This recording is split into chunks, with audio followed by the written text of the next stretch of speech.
Actually room നല്ല കാണാൻ നല്ല ഭംഗിയൊക്കെ ഉണ്ട് കേട്ടോ. കംഫർട്ട് സ്റ്റേഷൻ വൃത്തിയാക്കുന്നതിലും മെനക്കേടായിരുന്നു. ഞാൻ അതിനകത്ത് കിടന്ന് വൃത്തിയാക്കേണ്ടി വന്നു. ഇവിടെ അകത്തിരിക്കുമ്പോഴാണ് പുറത്തുനിന്ന് ആളുള്ളത്. ഹലോ ഗൈസ്, ഇതിന്റെ ഫസ്റ്റ് വ്ളോഗാണ്. ആക്ച്വലി ഇത് വ്ളോഗ് ആക്കുമെന്നുള്ളൊരു ഇതിനകത്തല്ല റെക്കോർഡ് ചെയ്യാൻ തുടങ്ങിയത്. പക്ഷെ ഞങ്ങൾ പിന്നെയുള്ള തീരുമാനത്തിലാണ് ഇത് വ്ളോഗ് ആക്കാൻ തീരുമാനിച്ചതും വീഡിയോസ് ഷൂട്ട് ചെയ്യാനും അങ്ങനെയുള്ള എല്ലാം ചെയ്തത്. അപ്പോൾ ഇത് ഞങ്ങളുടെ ഗോവയിലുള്ള ട്രിപ്പിനെ കുറിച്ചാണ്. ഇത് മുഴുവൻ ബഡ്ജറ്റ് ഫ്രണ്ട്ലി ആണോ എന്ന് ചോദിച്ചാൽ ആണോ? ഏറെക്കുറെ ബഡ്ജറ്റ് ഫ്രണ്ട്ലി ആയ ഒരു ട്രിപ്പാണിത്. അപ്പോൾ ഇനി എന്താണ് അതിന്റെ കോസ്റ്റ് ഒക്കെ ഞങ്ങൾ ചെറുതിനകത്തൊക്കെ ഞാൻ പറഞ്ഞിട്ടുണ്ട്. കോസ്റ്റ് എത്രയായിരുന്നു അവിടെ ഇവിടെയൊക്കെ. ഇത് എന്റെ രണ്ടാമത്തെ ദിവസമാണ് ഞാനിവിടെ ഇൻട്രോ എടുക്കുന്നത് പോലും. അപ്പോൾ ഇനി വീഡിയോ കാണാം. ബൈ.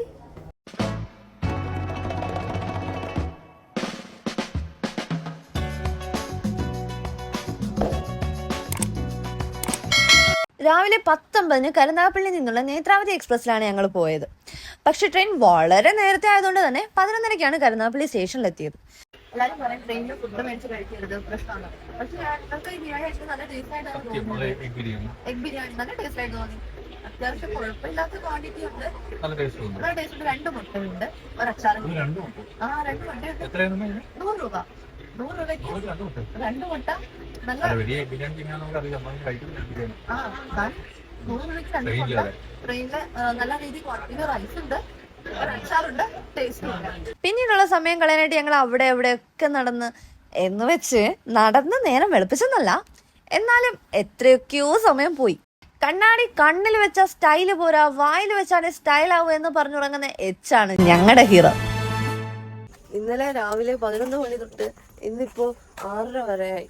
ഞങ്ങള് വണ്ടിയിലിരുന്ന് ട്രെയിനിലിരുന്ന് യാത്ര ചെയ്ത് അങ്ങനെ തിരുമല എത്തി, ഗോവ എത്തി. ഇത് നമ്മൾ അവിടെ കണ്ടൊരു കാഴ്ചയാണ്. ഈ പ്ലാറ്റ്ഫോമിന്റെ സൈഡിലായിട്ട് ടാർപ്പ വെച്ച് ടെന്റ് ആയിട്ട് താമസിക്കുന്ന കുറച്ചധികം ഗോവയിൽ പോയിട്ട് അന്യ സംസ്ഥാന തൊഴിലാളികൾ എന്ന് പറയാവോ? എന്നാ പിന്നെ ഗോവൻ സംസ്ഥാന തൊഴിലാളികൾ. അതിനിടയിൽ ആറ്റിറ്റ്യൂഡ് ഇടുന്ന ന്യൂവാൻ ചേട്ടന്. ആക്ച്വലി തിരുവം റെയിൽവേ സ്റ്റേഷനിൽ എത്തിയിട്ട് അവിടുന്ന് ബസ് കയറി 2 ബസ് കയറി പോകാനായിരുന്നു പ്ലാൻ. പക്ഷെ ഇതിന് മുന്നേ ബസ് കയറിയ ഒരു അനുഭവം ഉള്ളത് കൊണ്ട് തന്നെ ഞങ്ങൾ ഇവിടുന്ന് ഒരു പ്രീപെയ്ഡ് ടാക്സി സെറ്റ് ചെയ്ത് അതിനകത്താണ് പോകുന്നത് ഇപ്പോൾ. കാരണം ബസ്സിൽ പോവാന്നുള്ള സംഭവം നടക്കത്തില്ല അല്ലേ? കേരളത്തിൽ നമുക്ക് എല്ലായിടത്തും അങ്ങനെ കാണാൻ പറ്റാത്തൊരു സംഭവം അവിടെ എല്ലായിടത്തും കാണാം. കറുത്ത കവറിൽ തിങ്ങി നിറഞ്ഞ് പുറത്തേക്ക് ചാടി കിടക്കുന്ന വേസ്റ്റുകൾ ഓരോ 10 മിനിറ്റ് കൂടുമ്പോഴും ആ റോഡിൽ കാണാം. അവിടെ ഹരിതകർമ്മസേന ഒന്നും ഇല്ലെന്ന് ഗോവയിൽ വന്നിറങ്ങിയ ഒരു ആൻറ്റി ചോദിക്കുന്നതും കേട്ട്. ഇതാണ് ഗൈസ് ഞങ്ങൾ സ്റ്റേ ചെയ്യാൻ പോകുന്ന ട്വിൻ ഫൗണ്ടെയിൻ. ആ നിൽക്കുന്ന ഡ്രൈവർ ഞങ്ങളെ പെട്ടി ഒന്ന് പൊക്കാൻ പോലും ഒന്ന് ഹെൽപ്പ് ചെയ്തില്ല. സത്യം പറയണല്ലോ, അയാൾ വരും, അത് തുറക്കും, അത് പെട്ടിയെല്ലാം എടുത്ത് കഴിയുമ്പം അടയ്ക്കും. ഇത് തന്നെ ഉള്ളായിരുന്നു. ഇനി ഹോട്ടലിന്റെ അകം കാണാമെന്ന പ്രതീക്ഷയിൽ ഞങ്ങൾ ചെന്നെങ്കിലും റിസപ്ഷനിൽ ഒരു അരമണിക്കൂറോളം ഇരുന്നപ്പോഴാണ് അറിയുന്നത് ചെക്ക് ഇൻ ടൈം 12 PM ആണെന്ന്. അങ്ങനെ ഞങ്ങൾക്ക് പോകാനുള്ള സ്കൂട്ടി കിട്ടി. ഗോവയിൽ പോകുന്നവരൊക്കെ ശ്രദ്ധിക്കേണ്ട ഒരു കാര്യമുണ്ട്. നിങ്ങൾക്ക് റെൻ്റലിന് കിട്ടുന്ന വണ്ടി മുഴുവൻ ആദ്യമേ വീഡിയോ എടുത്ത് വയ്ക്കുക. കാരണം ഞങ്ങൾ ഇതിന് മുന്നത്തെ തവണ പോയപ്പോൾ തന്നെ മനസ്സിലായ കാര്യമാണ് ഗോവയിൽ നല്ല രീതിയിൽ സ്കാം നടക്കുമെന്ന്. ഫ്രണ്ട്സ്, നമ്മൾ ഇപ്പോൾ ഗോവയിലാണെന്ന് പറഞ്ഞല്ലോ. അപ്പം ഗോവയിൽ ട്രാവൽ ഏജൻസി നമ്മളിത് കോണ്ടാക്ട് ചെയ്ത ട്രാവൽ ഏജൻസി നമുക്ക് ഏർപ്പെടുത്തിയ ഹോട്ടലിലെത്തിയിട്ടുണ്ട്. അവർ നമ്മളോട് പറഞ്ഞു ചിക്കൻ ടൈം ആയിട്ടില്ല. സോ അവർ വെളിയിലൊരു പബ്ലിക് ടോയ്ലറ്റ് നമുക്ക് പ്രൊവൈഡ് ചെയ്തായിരുന്നു. അവരുടെ പബ്ലിക് ടോയ്ലറ്റ് അതിനകത്ത് കയറി നമ്മൾ എന്താ പറയുന്നത്, ഒരു കംഫർട്ട് സ്റ്റേഷൻ വൃത്തിയാക്കുന്നതിലും മെനക്കേടായിരുന്നു. ഞാൻ അതിനകത്ത് കിടന്ന് വൃത്തിയാക്കേണ്ടി വന്നു. അത്ര അഴുക്കായിരുന്നു. അതായത് ആരോ പോയ മലം സഹിതം അതിനകത്ത് കിടപ്പുണ്ടായിരുന്നു. ഞാനത് വൃത്തിയാക്കി. ബീഡി, മൂത്രം, ഭയങ്കരമായിരുന്നു. അതുപോലെ ഇതിനകത്ത് ലോക്കൊന്നും ഇല്ല. അകത്ത് കയറി നമ്മൾ ഇരിക്കുമ്പോൾ പുറത്തുനിന്ന് ആള് വന്ന് തുറക്കും. ഇവിടെ അകത്തിരിക്കുമ്പോഴാണ് പുറത്തുനിന്ന് ആള് വന്ന് തുറന്ന് അകത്തെ സിങ്കില് കൈ കഴുകുന്നത്. എങ്ങനെയുണ്ടായിരുന്നു ഫസ്റ്റ് എക്സ്പീരിയൻസ്? നന്നായിട്ടുണ്ടായിരുന്നു. പിന്നെ ഞങ്ങൾക്കൊരു മലയാളി ടൂർ കോർഡിനേറ്റർ ഉണ്ടായിരുന്നു. പുള്ളി നല്ല കോപ്പറേറ്റീവ് ആയിരുന്നു. ഞങ്ങൾക്ക് അടുത്തുള്ള പെട്രോൾ പമ്പ് പറഞ്ഞു തന്നു, കേരള ഫുഡ് അവൈലബിൾ ആയ റെസ്റ്റോറൻറ്റ് പറഞ്ഞു തന്നു. നമ്മുടെ A to Z കാര്യങ്ങൾക്ക് പുള്ളി ഒരു വിളിപ്പുറത്ത് ഉണ്ടായിരുന്നു. ഞങ്ങൾ പെട്രോൾ അടിക്കാൻ ചെന്നപ്പോൾ കിടക്കുന്ന പെട്രോളിൻ്റെ വില വലിയ വ്യത്യാസമൊന്നുമില്ല. നാട്ടിലേക്കാണ് 2-3 രൂപ വ്യത്യാസം, അത്രേ ഉള്ളൂ. അവിടുന്ന് ഞങ്ങൾ നേരെ ബ്രേക്ക്ഫാസ്റ്റ് കഴിക്കാൻ പോയി. എൻ്റെ മോനെ, നല്ല പുട്ടും കടലയും കൂടെ ബ്രെഡ് റോസ്റ്റ് വിത്ത് ജാം, സ്പഗേറ്റി, പുഴുങ്ങിയ മുട്ട ആൻഡ് ചായ, എല്ലാം അത്യാവശ്യം നല്ല ടേസ്റ്റ് തന്നെ ഉണ്ടായിരുന്നു. ബ്രേക്ക്ഫാസ്റ്റ് കഴിഞ്ഞ് ഞങ്ങൾ 12 മണി ആയില്ലെങ്കിലും നേരെ ഞങ്ങളുടെ സ്റ്റേയിലേക്ക് പോയി. കാരണം ഗോവയിലെ ചൂട് നമുക്ക് സഹിക്കാൻ പറ്റുന്നതിലും അപ്പുറമാണ്. അവിടെ ചെന്ന് കുറച്ച് കഴിഞ്ഞപ്പോൾ ഞങ്ങൾക്ക് റൂമിൻ്റെ കീ കാർഡും കിട്ടി. ഒരു TV ആൻഡ് ആക്ച്വലി റൂം നല്ല കാണാൻ നല്ല ഭംഗിയൊക്കെ ഉണ്ട് കേട്ടോ. ആ AC റൂം നല്ല എലഗന്റ് ലുക്ക് ഉണ്ട് നന്നായിട്ട്. അതെ അതെ അതെ, കേരളത്തിലെ തെങ്ങ് കാണാൻ പറ്റിയില്ല എന്ന് പറഞ്ഞ ആരും വിഷമിക്കരുത് എന്നുള്ളത് കൊണ്ട് തന്നെ തെങ്ങ് കാണാൻ വേണ്ടി ഞങ്ങൾക്ക് തെങ്ങിൻ തോപ്പിൽ തന്നെയാണ് റൂം തന്നിരിക്കുന്നത്. ഇതാണ് toilet. And yes, toilet almost perfect, clean ഒക്കെയാണ്. ബട്ട് ഈ മിററിൽ കുറച്ച് ചെറിയ ഡേർട്ട് ഒക്കെ ഉണ്ട്. ഇനി നമുക്ക് ഞങ്ങളുടെ റൂമിലേക്ക് പോകാം. ഇവിടെ പപ്പായി വെച്ചും ഗൈസ് ഞങ്ങളുടെ റൂമും ഞാൻ വെള്ളത്തിൽ ചടാൻ പോവാ. ഗൈസ് ഞങ്ങളുടെ റൂമും ഓക്കെയാണ്. നല്ല ബെഡിൽ 2 മോഡൽസിനെ ഞങ്ങൾക്ക് ഓൾറെഡി തന്നിട്ടുണ്ട്. ഇന്റീരിയർ രണ്ടിടത്തേയും പെർഫെക്റ്റ്, നല്ല രസമുണ്ട്. റൂമിന്റെ ഇന്റീരിയർ TV ഗ്ലാസസ് അങ്ങനെയുള്ള എല്ലാം. പിന്നെ ഇവിടെയും നമുക്ക് തെങ്ങിൻ തോപ്പുണ്ട് ഗൈസ്. അപ്പൊ ഗൈസ് നമുക്കിനി ഡ്രസ്സ് മാറാം. ഞാൻ എന്റെ ലഗേജ് ഇതുവരെ ആയിട്ടും താഴേക്ക് എടുത്ത് വെച്ചിട്ടില്ല. ഞാൻ നിനക്ക് ഞാൻ എന്താ പറയണ്ടേ? അങ്ങനെ ഞങ്ങൾ പൂളിൽ കുറച്ച് കുസൃതികളൊക്കെ കാണിച്ച് ഫോട്ടോസ് എടുത്ത് പിന്നെ വെള്ളം കുടിച്ച് അമ്മ എന്തൊക്കെയോ കാണിച്ചു. പിന്നീട് ഞങ്ങൾ കുളിച്ച് വൃത്തിയായി ലഞ്ച് കഴിക്കാൻ ഇറങ്ങി. ഗോവയിൽ വന്ന ഫിഷ് താലി മസ്റ്റ് ട്രൈ ആണെന്ന് ആൾക്കാർ പറയുന്നത് കേട്ട് ഞങ്ങൾ നിയർ ബൈ ആയിട്ടുള്ള സീ ഫുഡ് ജംഗ്ഷനിൽ കയറി. ഞങ്ങൾ ഫിഷ് താലി ഓർഡർ ചെയ്ത് ഞങ്ങൾക്ക് വന്നത് മക്കാറോ ഫിഷ് താലിയാണ്. അതായത് നമ്മുടെ അയല. ഇത് ഉണക്കിയതാണോ വറുത്തതാണോ എന്ന് പോലും പറയാൻ പറ്റാത്ത എന്തോ ഒരു സാധനം. കൂടെ ഞങ്ങൾ 2 ബിരിയാണിയും മേടിച്ച്. എൻ്റെ അമ്മ സത്യം IRCTCയുടെ ബിരിയാണിയുടെ 7 അയലത്ത് ഇതിന്റെ ടേസ്റ്റ് വന്നിട്ടില്ല. എങ്ങനെ നോക്കിയാലും 1200 രൂപ പോയത് മാത്രം നഷ്ടം.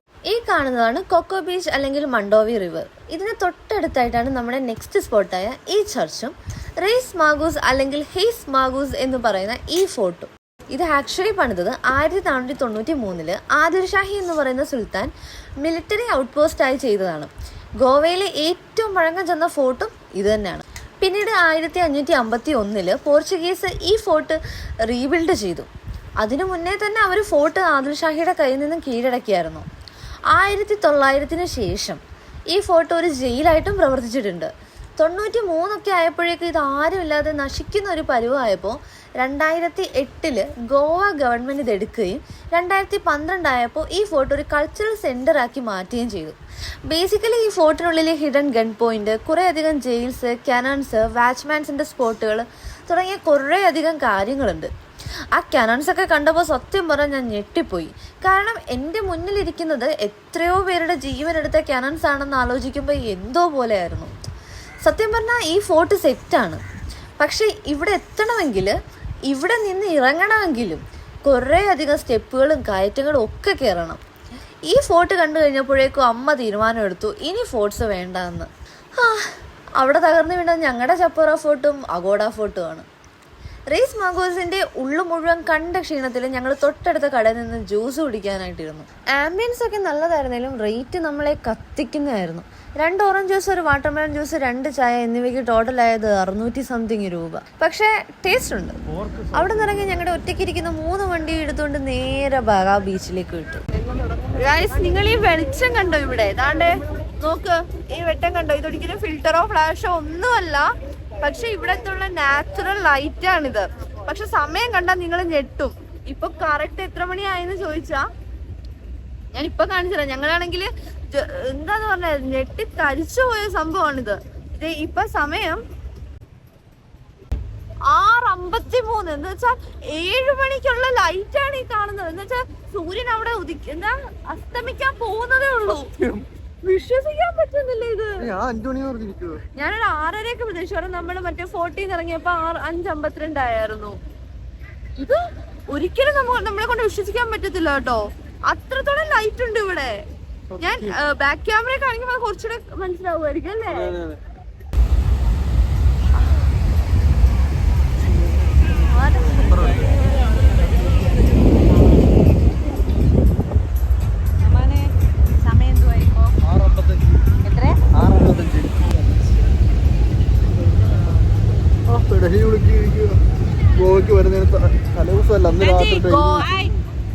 ഞാൻ അന്ന് കുറെ വട്ടം പറഞ്ഞതാണ് ഗോവയ്ക്ക് വരുന്ന. ഞങ്ങൾ ഇങ്ങോട്ട് വന്നിരുന്ന ട്രെയിനില് മുകളിൽ കയറി കിടക്കല്ലേ കിടക്കല്ലേ കിടക്കല്ലേ, നല്ല വേദനയായിരിക്കും എന്ന് ദേഹത്തിന്. എന്നാ ഞാൻ പറഞ്ഞ കേൾക്കാതെ നുവാൻസിയുടെ മേളിൽ തന്നെ പോയി കിടന്നതാ. എന്നിട്ട് ഇപ്പോഴും പെടല് വിളിക്കിട്ട് ഇപ്പൊ ഈ സൈഡിലേക്ക് ഒന്ന് നോക്കാൻ വയ്യ. ഇങ്ങോട്ട് നോക്കിയേ. ആ സൈഡിലുള്ള പെമ്പിള്ളേരെ ഇങ്ങനെ നോക്കണം. എന്താ ആ സൈഡിലുള്ള പെമ്പിള്ളേരെ കാണുന്നത് ഇങ്ങനെ കാണണം.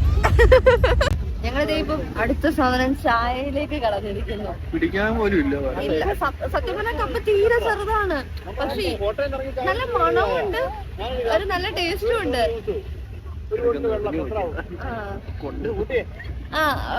അത് അവിടെ അതിന്റെ ഇടയ്ക്ക് വേറെ ബിസിനസിന് പോയി. ഇത് കണ്ടോ, ഇത് നല്ല മണമുണ്ട്, നല്ല ടേസ്റ്റും ഉണ്ട്. പക്ഷെ ഈ സംഭവത്തിന് 20 രൂപയാണ്. ക്വാണ്ടിറ്റി തീരെ കുറവല്ലേ?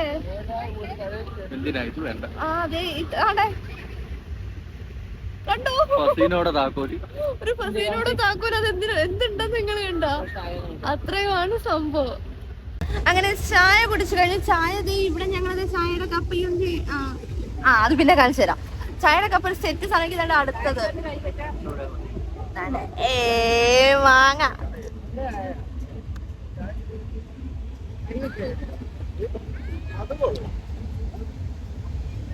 മാങ്ങ വിത്ത് ഉപ്പും മുളകും. ഉപ്പ്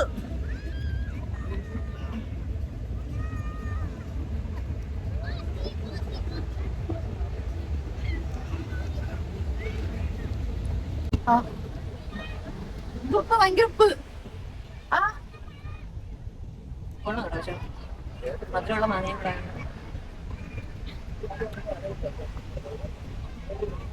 അങ്ങനെ ഞങ്ങൾ ബീച്ചിൽ നിന്ന് വന്നതിന് ശേഷം ഒന്ന് ഫ്രഷ് ആയിട്ട് കുറച്ചു നേരമൊക്കെ റൂമിൽ കിടന്നിട്ട് ദേ ഫുഡ് കഴിക്കാനായിട്ട് പോവാണ്. ഞങ്ങൾ ഡിന്നറിനായിട്ട് പോവാണ്.